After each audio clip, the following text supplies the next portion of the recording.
In today's topic, we're going to be discussing about the university and community college system of Nevada versus farmer.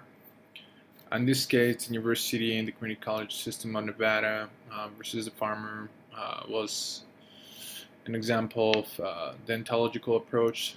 In this video, we will discuss how the ontology was justified because the farmer was awarded $40,000 in damages.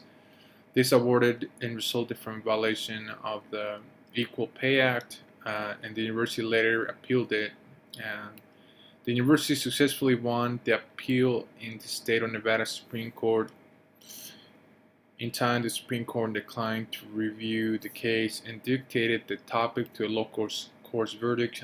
This means that it was denied, and it was the ruling or the original ruling was justified. Um, so the verdict stayed in place, and it was an example of ontology. An example of this, Immanuel Kant explained that a categorical imperative will be detected the duty to act only at the maximum of which you can at the same time will that it should become universal law. Basically saying that everything should be have some type of standard. The farmer's name was Yvette. She was a Caucasian female. She was really overqualified for the position, in my opinion. She was also the finalist in the interview. Uh, the university decided to hire the African American male due to the inequalities in staff of the university. It felt that she was mistreated because of the significant differences of the hiring process, meaning that she kind of knew that the African male had some type of advantage or favoritism, which kind of was unfair, according to Yvette. Yvette felt that she was mistreated, and because the hiring process was not the same as hers. Also, to defend her case, the African male was awarded a higher salary due to this program for minorities. There was some great equality in the university, and by law, they have to equalize the minorities in the university. 1% of the faculty were black, in fact, and the university awarded extra income to kind of resolve the problem. 1 year later, she was offered the lower position and of the African male, and it resulted in $77,000 less than the African male, even though she was pretty equivalent um, based on the resume.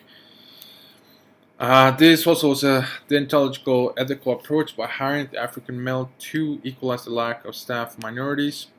The university was following civil rights, the Civil Rights of 1964.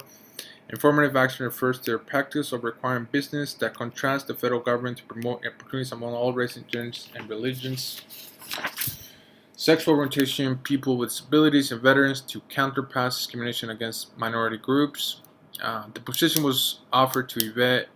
The university will be in violation of such acts. The position will have to be provided by the people the best for the job, but the organization was able to hold the standards regulated by federal policies. The university used the ontological approach to later hire more individuals and not violate such guidelines. Basically, kind of the university went up to Yvette saying that their actions were justified due to the act that they had to follow that equalized all minorities. So later they appealed it. So kind of won. The next topic we're going to talk about is the Watchmark Committal Corporation. This was kind of interesting because the corporation was under monitoring and actually kind of reinvent the whole company and was actually renamed to Villain Corporation. They want to change everything up to kind of start all over again from scratch, and their main approach is to focus on technological communication innovation. One move that this corporation used to reinvent everything and save costs is to eliminate a lot of uh, positions in the corporation in the United States and kind of recreate those positions abroad, which was a lot cheaper in price. One thing that was kind of unethical in my opinion was to allow the people who were losing their jobs to train the new employees, and they were using their vacation time, all the benefits to pay those individuals while they were training their replacement. So one interesting fact was that on average, the employment rate was 6.7%. On average, foreign-born workers was 10.9%, and they moved on, meaning that this was the right approach when it comes to cost. And employment rate increased in the United States as it decreased in the foreign communities. Customers by Will and Corp reported that they could not leave to visit the corporation until all the train were fully equipped and trained. IBM, on the other hand, was able to utilize wide-range satellites and network with networking companies, and expanded the experiences and the tools to establish new communications between the corporation and the customers. And this kind of also created a problematic dilemma because it was also kind of eliminating jobs in the United States, and it was creating more jobs abroad. This kind of tactical move makes sense from a business standpoint because it's going to save the corporation money, which then they can utilize to kind of expand and create more jobs in the United States or abroad. But it's kind of like a, depends the perspective you decide to view. From a business point, that made sense, but from an ethical point, it was kind of unethical because they did eliminate a lot of jobs, and I'm assuming that a lot of those individuals have families and such. Another topic, it was the legislation in Canada, and the question was, can the Canadian diversity kind of relate to the United States population? Well, my angle is to view the government itself. The Canadian government is a little bit different than the United States. The United States, the states kind of hold the ultimate say, and the Canadian government, the federal government, has the ultimate say. They're able to evaluate, remodel any type of law or employment or such in Canada. As for the United States, the states will dictate how many employees they need to have, or if there's any remodeling. The only way that the federal government in the United States can decide what kind of approach they want to go is to be under martial law, which at that point the state will lose rights. One act of the Canadian use was the Canadian Human Rights Act, which allow equality in distribution of compromission for both males and females. So it kind of that's another difference in the United States, because if there's some type of discrimination between the corporation and employee, if there's a big offense, a court will dictate what kind of punishment or fees will distribute it on the corporation. As for the Canadian government, they have kind of like a board.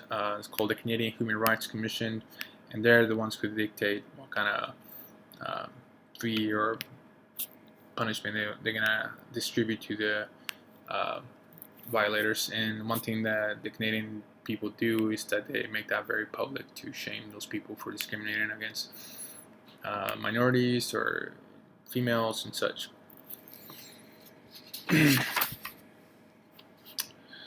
Um, Another topic is that we talked about is exercise and media diversity. Is kind of um, what does the United States media use to kind of go or speak forward adversity or be ambassadors towards adversity, or kind of stereotype diversity? One thing that I kind of utilized was the episodes of CSI Miami. That's a pretty good show in my opinion. They kind of target old type of ethnicities, from Caucasians to browns and blacks.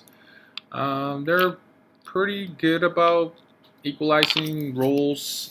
Um, for example, Eric Delco is a Latino who's one of the main characters in the show. They show diversity by having multiple ethnic groups with essential roles.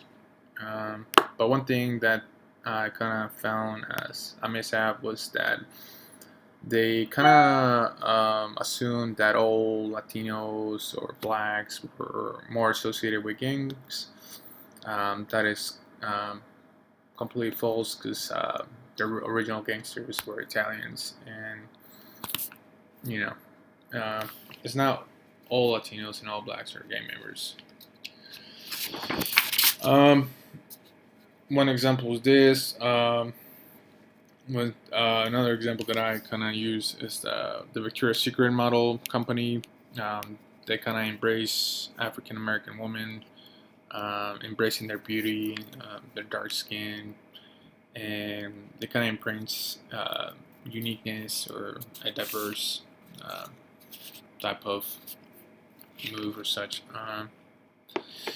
Victoria's Secret kind of is really focused on uplifting very distinct individuals and kind of embraces them, their own beauty. And that's gonna end my presentation. Thank you for your time, and have a wonderful day.